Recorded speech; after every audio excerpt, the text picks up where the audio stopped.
Hello everyone, this is CA Isha Agarwal, your friend, mentor and guide for the subject audit, and I'm here to make the subject easy for you with fun things and in less timings. तो आज है हमारा 8th and last day of the model test paper series and आज हम solve करने वाले हैं model test paper 8 जो कि लिया गया है मई 24 के पेपर से। तो मई 24 जो कि सबसे पहला पेपर था अंडर द न्यू सिलेबस, उसमें जो क्वेश्चन पेपर आया था जस्ट सेकंड, हाँ, उसमें जो क्वेश्चन पेपर आया था उसके सारे क्वेश्चंस डाले गए हैं मॉडल टेस्ट पेपर 8 में। मैंने कोई भी केस सिनेरियो नहीं पिक किया है एंड मैंने आपको इसके बारे में पहले भी बताया है कि अगर आप न्यू सिलेबस के क्वेश्चन पेपर्स देखिए ऑडिट के, तो आपको इसमें दिखेगा एमसीक्यूज और केस स्टडीज जो है वो सॉल्वेबल काइंड ऑफ है, आप उसमें आराम से 20+ स्कोर कर सकते हैं। तो case scenarios were not that great, आप आराम से खुद से भी घर पे सॉल्व कर सकते हैं and you can take this point as an advantage point in your May 25 examination also. So try कि ऑडिट के पेपर में आप एमसीक्यूज में ज़्यादा से ज़्यादा स्कोर करें। अगर बात करें आज की वीडियो में, तो आज की वीडियो में हम कॉन्सेंट्रेट करने वाले हैं on the descriptive questions and आइए वक्त ना वेस्ट करते हुए आगे बढ़ते हैं। सबसे पहला, ABC and company are in the business of manufacturing toys. The stock taking process has been done by the company as on 31st March 24.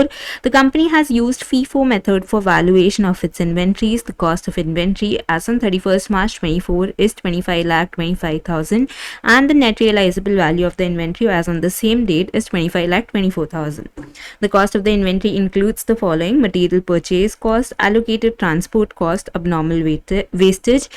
The management seeks your advice in arriving at the value of inventory to be shown in the financial statements of the company. What should be the value of inventory in accordance with AS2?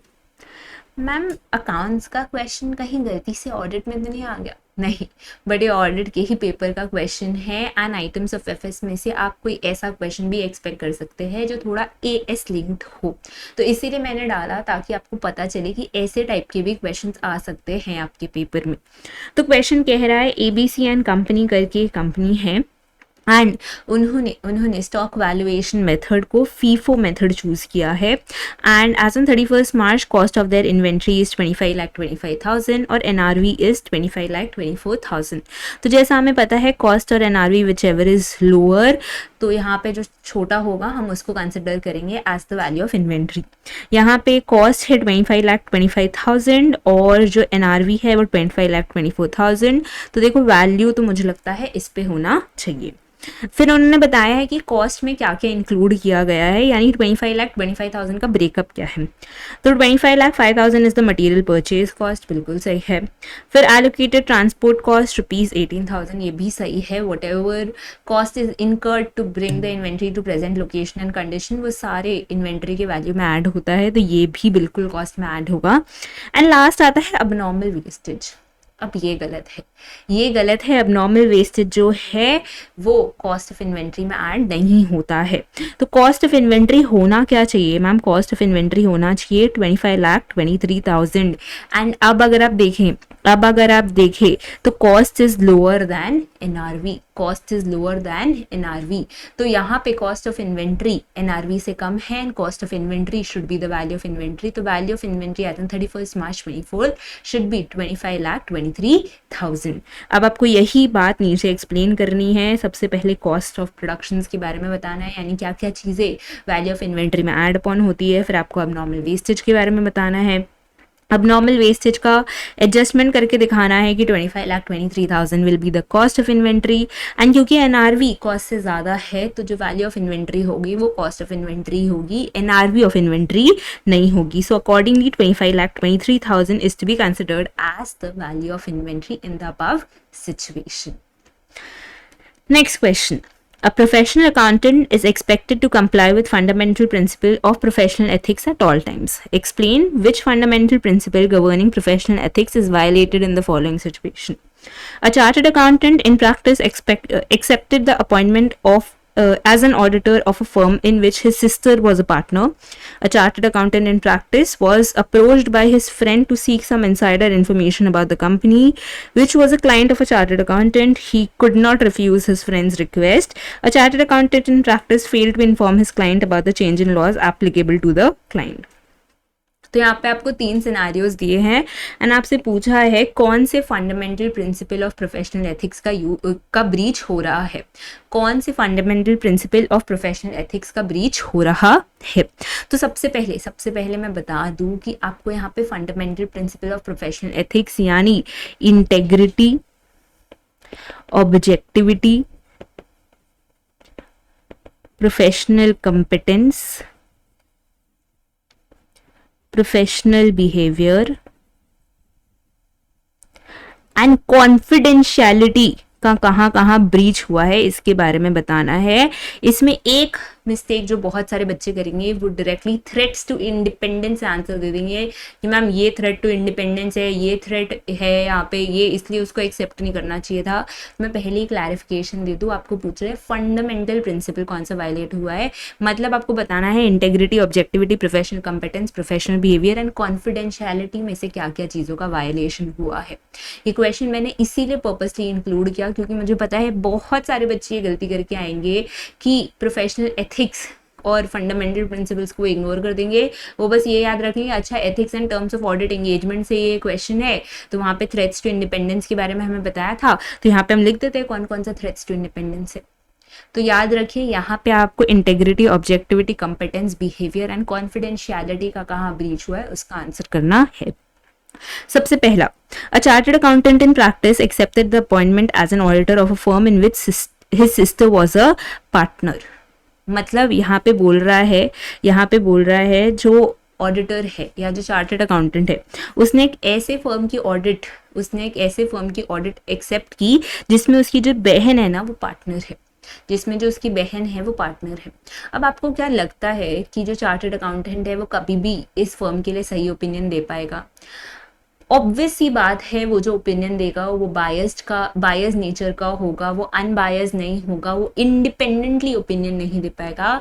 And यहाँ पे उसने कौन से principal का breach किया? तो ma'am यहाँ पे उसने ऑब्जेक्टिविटी का ब्रीच किया। ऑब्जेक्टिविटी कहता है that the chartered accountant should be free from influences to express an unbiased opinion। जो उसको एक्चुअली लगता है वही उसको एक्सप्रेस करना चाहिए, बट अगर उसकी बहन ही उस फर्म की पार्टनर होगी तो there is a high chance कि वो अनबायस्ड ओपिनियन नहीं दे पाएगा। तो यहाँ पे उसने ऑब्जेक्टिविटी प्रिंसिपल का ब्रीच किया है। Next, a chartered accountant in practice was approached by his friend to seek some insider information about a company which was a client of a chartered accountant. He could not refuse his friend's request। तो भैया client आप पे बहुत ज़्यादा भरोसा करके अपने सारे डॉक्यूमेंट, सारे फाइल्स देता है ताकि आप उसके फाइनेंशियल स्टेटमेंट्स चेक कर पाओ, एंड वो बदले में आपसे एक चीज़ एक्सपेक्ट करता है दैट इज़ कॉन्फिडेंशियलिटी, यानी आप इस इन्फॉर्मेशन का मिसयूज़ नहीं करो, इस इन्फॉर्मेशन को पब्लिक को शेयर मत करो। बट अगर चार्टर्ड अकाउंटेंट ऐसा कर रहा है, अपने फ्रेंड को कुछ इनसाइडर इन्फॉर्मेशन दे रहा है कंपनी के बारे में, so he is breaching the confidentiality principle. Last आते हैं, chartered accountant in practice fail to inform his client about change in laws applicable to the client.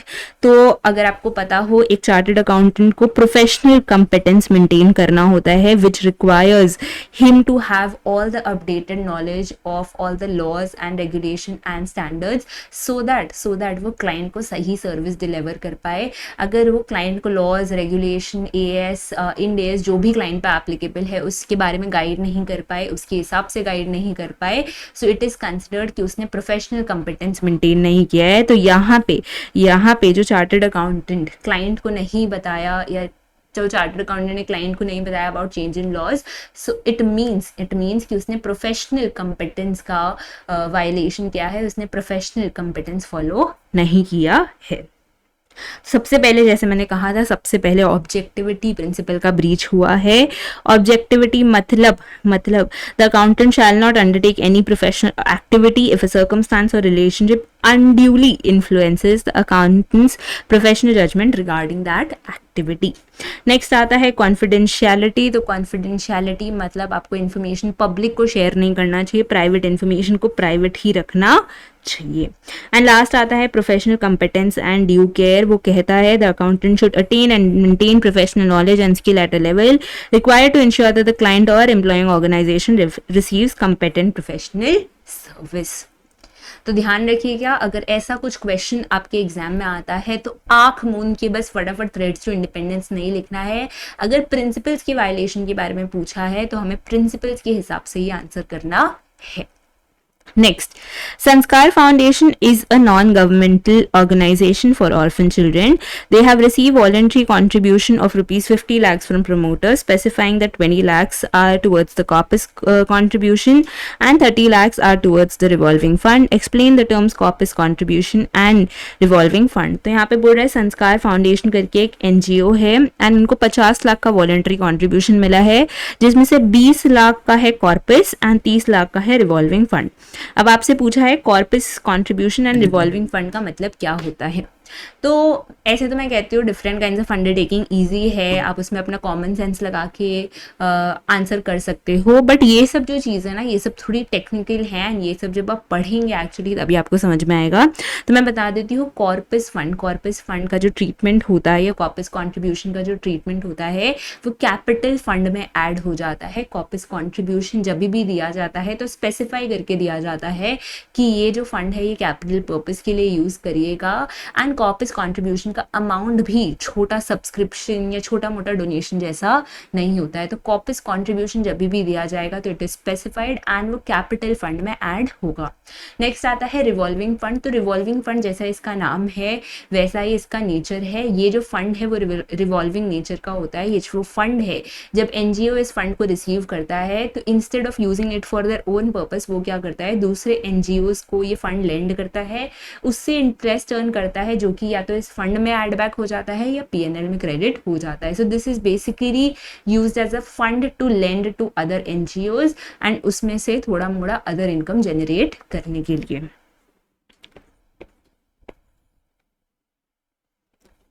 rotate the amount by giving temporary loans from the fund to other NGO or beneficiary. Interest earned can be added to the fund or credited to income and expenditure. तो ये सब थोड़ी मोड़ी चीज़ें हैं different kinds of undertaking में जो technical है एंड मैं ट्राई करती हूँ कि मॉडल टेस्ट पेपर सीरीज़ के थ्रू मैं जितना आपको इसके बारे में बता पाऊँ मैं बता दूँ। तो मैं ऐसे जो अगर मुझे कुछ टेक्निकल क्वेश्चंस लगते हैं डिफरेंट काइंड्स ऑफ अंडरटेकिंग से थोड़े अलग क्वेश्चंस लगते हैं तो वो सब मैं इंक्लूड करती हूँ ताकि कल को आपकी एग्जाम में एक क्वेश्चन आए तो आप आराम से लिख पाए। JK Limited has opened a new manufacturing unit and for that they want plant and machinery. Since the capital outflow will be used, they are considering of taking it on lease. They have approached several parties and have shortlisted one of them who is ready to give the plant on lease for 11 years, which is approximately the estimated economic life of the asset. As per the agreement, JK Limited will bear insurance and maintenance expenses of the asset. What kind of lease agreement have JK Limited entered to and what is the ownership status, the accounting treatment and the tax benefits for the sale? तो यहाँ पे एक minute तो यहाँ पे बोल रहा है जेके लिमिटेड करके कंपनी है, उन्होंने अपना एक नया मैन्युफैक्चरिंग यूनिट खोला है। अब एक पूरा स्पेस लेने में सब कुछ कंस्ट्रक्ट करने में ऐसे ही बहुत टाइम लग जाता है और बहुत पैसे भी लग जाते हैं, तो उनका आउटफ्लो बहुत ज़्यादा हो गया है। तो उन्होंने सोचा है instead of buying plant and machinery वो उसको लीज पे ले ले। अब उन्होंने जिससे लीज पे लिया है प्लांट एंड मशीनरी, लिया है वो जो प्लांट है उसका इकोनॉमिक लाइफ है 11 साल एंड वो रेडी है इनको 11 साल के लिए लीज पे देने के लिए। एंड आप इस लाइन से समझ गए होंगे कि अगर लीज का life is somewhere near to the economic life of the asset तो हम फिनेंस लीज की बात कर रहे हैं, ऑपरेटिंग लीज की नहीं। When the economic life of the asset and lease का term is somewhat near so it is set to be a finance lease and not operating lease. साथ साथ यहाँ पे बताया है कि जो जेके लिमिटेड है वही इंश्योरेंस एंड मेंटेनेंस एक्सपेंसेस भी झेलेंगे इस एसेट का। आपको बताना है ownership status, accounting treatment and tax benefits क्या क्या है। सबसे पहले अगर बात करें ओनरशिप स्टेटस की तो अभी तो देखो जिसने लीज पे दिया है यानी जो लेसर है वो उसी के पास ये एसेट रहेगी, मतलब उसी के ओनरशिप में ये एसेट रहेगी। बट हाँ at the end of the lease tenure JK limited will have the option to buy it. तो हो सकता है end of the lease tenure में ये एसेट जेके लिमिटेड की हो जाए।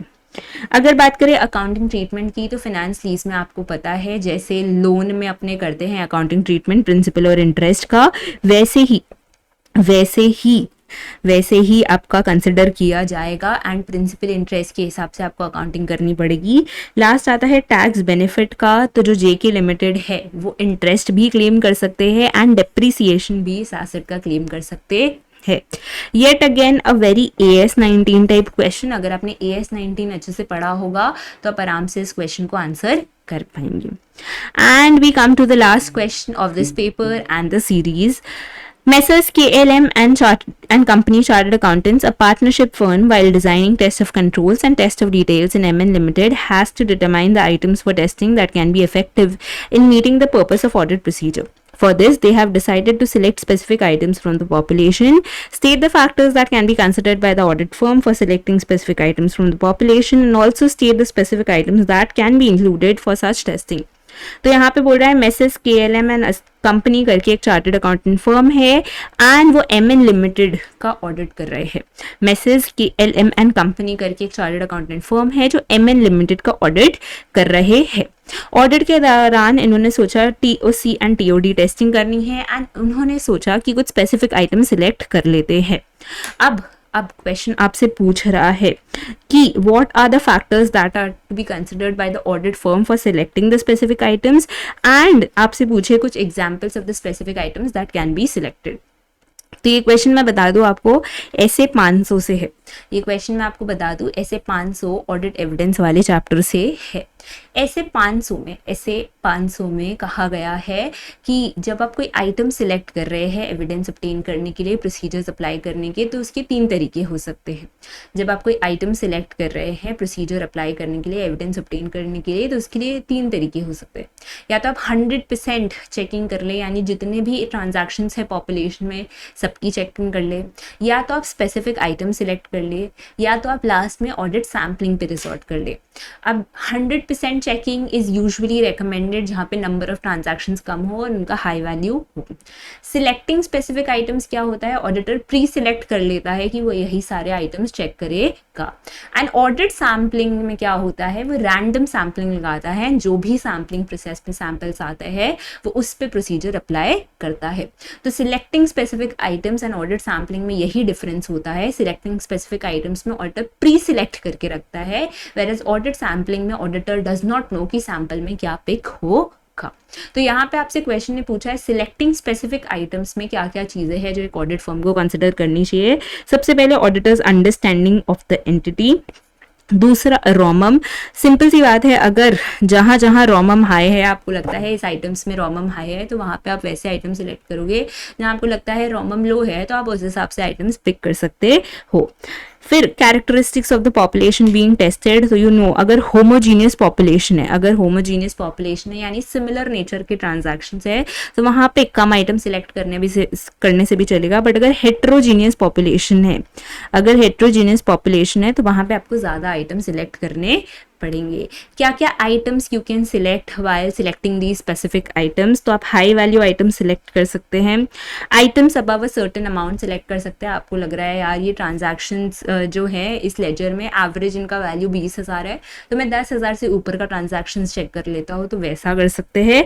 या कुछ आइटम्स जो आपको लगता है जिससे इन्फॉर्मेशन मिलेगा, कुछ स्पेसिफिक आइटम्स में आपको लगता है यहाँ पे गड़बड़ मिलेगा, कुछ स्पेसिफिक आइटम्स में कुछ दिक्कत मिलेगी, तो आप वो भी सिलेक्ट कर सकते हैं। अच्छा क्वेश्चन है। Students may not be able to understand कि ऐसे 500 से है, इस पार्ट से है, इसीलिए मैंने क्वेश्चन इंक्लूड किया ताकि आपको समझ में आए कि इस पार्ट से कैसे क्वेश्चंस बनते हैं।